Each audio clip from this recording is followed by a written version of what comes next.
जो इसमें कह सकते हैं कि परमाणु के नाभिक में जो अल्फा कण तथा बीटा कण होते हैं, गति जो उत्सर्जित होती है, गामा किरणें निकलती हैं, तो इससे जो एनर्जी निकलती है तो ये उनके द्रव्यमानों में परिवर्तन होता है, इससे उसी से हमको एनर्जी मिलती है। इसका आभास जो हमको कह सकते हैं मूल कण में जो प्रोटॉन न्यूट्रॉन होते हैं उनकी व्यवस्था जो निश्चित होती है उसी के अकॉर्डिंग इसमें एनर्जी निकलती है। इसी तरह से जब रेडियो एक्टिव किरणें निकलती है तो उसमें से भी कुछ किरणें निकलती हैं, तो इसी के अकॉर्डिंग जो अनुसंधान कहता है यानी कि आधुनिक अनुसंधान यानी कि आज के समय के साइंटिफिक जो होते हैं ये बोलते हैं कि जब कोई भी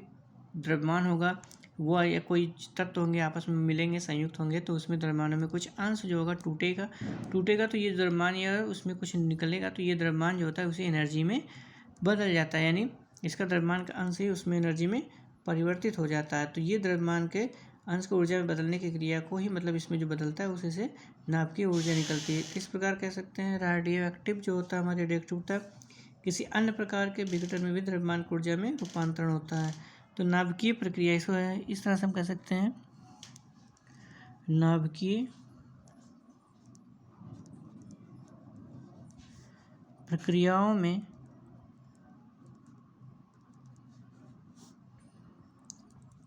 द्रव्यमान के रूपांतरण से प्राप्त ऊर्जा को नाभिकीय ऊर्जा, इसे नाभिकीय ऊर्जा कहते हैं।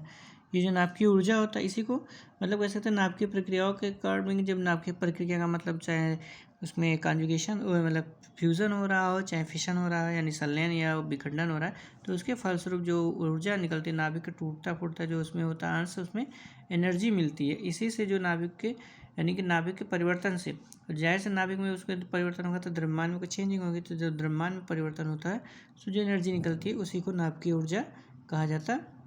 है। और ये रेडियो एक्टिव जो विघटन से होते हैं, जो नाभिकीय ऊर्जा के उत्सर्जन की दर क्या होती है, बहुत कम होती है, तथा इसी किसी भी ऊर्जा के उत्सर्जन की दर को क्या है घटाया बढ़ाया नहीं जा सकता, यानी कि इसको रोका नहीं जा सकता, यानी कि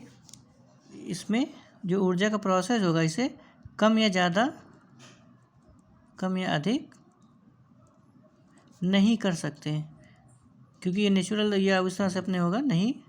कर सकते, यानी कि जिस तरह से होगा जाहिर सी बात है जितना अंश जैसे इतना टूट रहा है इसमें जितना एनर्जी बदलना होगा तो वो इस तरह से पूरा अपना एनर्जी बदलेगा, ये नहीं कि इसको हमने कम कर दिया या दूसरे रूप में बदल लिया, तो इस तरह से इसमें एनर्जी हम चेंज नहीं कर सकते, यानी कि इसमें रोका नहीं जा सकता, इसको बढ़ाया नहीं जा सकता, बदल कम नहीं किया जा सकता है।